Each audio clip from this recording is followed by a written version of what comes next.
ലോക ഭിന്നശേഷി ദിനം കടന്നു പോകുമ്പോൾ കുട്ടികൾക്ക് പരിശീലനം നൽകുന്ന അധ്യാപകർക്ക് പറയാനുള്ളത് ഇവർ നേരിടുന്ന വെല്ലുവിളികളെക്കുറിച്ചാണ്.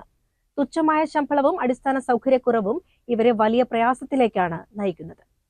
ബഡ്സ് സ്കൂൾ ടീച്ചർ എന്നല്ല, ആസ് എ സ്പെഷ്യൽ എഡ്യൂക്കേറ്റർ അല്ലെങ്കിൽ സ്പെഷ്യൽ എഡ്യൂക്കേറ്റേഴ്സ് എല്ലാവരും നേരിടുന്ന ഒരു വലിയൊരു പ്രശ്നമാണ്.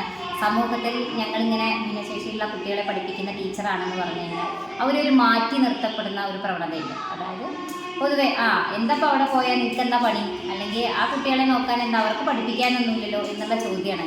പക്ഷെ ഒരു നേരം അല്ലെങ്കിൽ നമ്മുടെ സ്വന്തം വീട്ടിലൊരു ഒരു കുട്ടിയെ അടക്കിയിരുത്താൻ നമുക്ക് കഴിയുന്നില്ല. അപ്പം അങ്ങനെ 10, 28, 30 കുട്ടികളുള്ള ഒരു സ്ഥാപനത്തിൽ അതും വിവിധ സ്വഭാവം, വിവിധ ഡിസേബിൾഡ് ഉള്ള കുട്ടികളാണ്. അപ്പോൾ അവരെ നമ്മൾ കൈകാര്യം ചെയ്തു പോകുക എന്നുള്ളത് വളരെ ബുദ്ധിമുട്ടാണ്.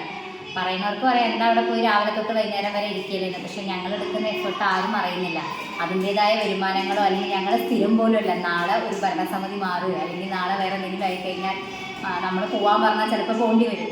അല്ലെങ്കിൽ ആ ടീച്ചർക്ക് അതായത് ടീച്ചറാണെങ്കിലോ സ്റ്റാഫാണെങ്കിലോ ഒരു സപ്പോർട്ടായിട്ട് ഞങ്ങൾക്ക് ആരുമില്ല. അപ്പം അങ്ങനൊരു എല്ലാവരും നേരിടുന്ന ഏറ്റവും വലിയ പ്രതിസന്ധിയാണ് ഇപ്പോൾ അത്.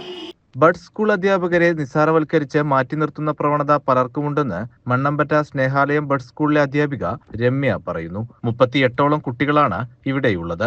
ഇവരെ സമൂഹത്തിന്റെ മുഖ്യധാരയിലേക്ക് കൊണ്ടുവരാൻ വലിയ ശ്രമം വേണ്ടതുണ്ട്. ഭിന്നശേഷി ദിനത്തിൽ മാത്രം ഒതുങ്ങി നിൽക്കേണ്ടതല്ല ഇതിനുവേണ്ടിയുള്ള പ്രവർത്തനം.